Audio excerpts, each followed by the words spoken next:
Assalomu alaykum, hurmatli tinglovchilar. Agar shu nuqtaga yetib mashqlarni bajargan bo'lsangiz, demak, ichingizda allaqachon o'zgarishlar boshlangan. Agar hozircha sezmayotgan bo'lsangiz, unda bugungi video aynan siz uchun. Kursimiz asta-sekin yakunlanmoqda va bugun biz eng ko'zga ko'rinmas narsalardan biri haqida gaplashamiz. O'g'ri buni chiroyli bajaradi, tayyorgarlik ko'radi. O'ylash uyda emas, niqob ostida.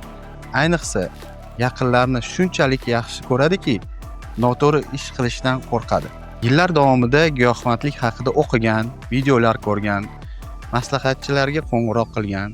Onalar haqiqatsizlik haqida emas-ku, bu hatto qilinishdan qo'rqish haqida ideal yechim, ideal joy va ideal vaqtni topish mumkinligini umid qilish haqida, ammo mukammal yechimlar bo'lmaydi va siz hech qachon yetarlicha tayyor bo'lmaysiz. Mukammal variantlarni izlayotganingizda vaqt eng yaxshi narsani qiladi.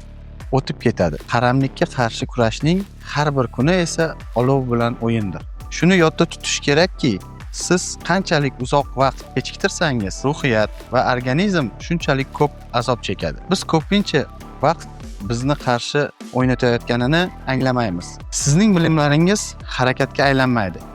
Lekin eng achinarlisi bu harakatsizlik emas, balki sa'y-harakat sifatida his qilinadi. Siz nimadir qilyapsiz-ku, internetdan ko'ryapsiz, tahlil qilyapsiz, ammo ichkarida baribir o'sha joy, o'sha kutish, o'sha xavotir, fikrlar aylanib yuradigan aqliy saqich, energiya esa qayerga ketyapti? Agar hozir o'zingizni tanisangiz, agar yillar davomida o'ylayotgan, tushuntirayotgan, to'g'ri paytni izlayotgan bo'lsangiz, to'g'ri paytni izlamaslikka harakat qiling. Biror narsa qilishga urinib ko'ring. Telefon qilish, savollarni bevosita berish, hatto qilish kerak bo'lsa, chunki hatto ham harakatdir.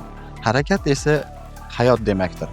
Qaramlik siz hamma narsani tushunib olishingizni kutmaydi. Tanaffus qilmaydi va dam olish kunlari unda yo'q. Shuning uchun unutmangki, yo'lni uzoq vaqt ikkilangan odam emas, balki yurgan odam bosib o'tadi. Keyingi bosqichda ko'rishguncha o'zingizni asrang.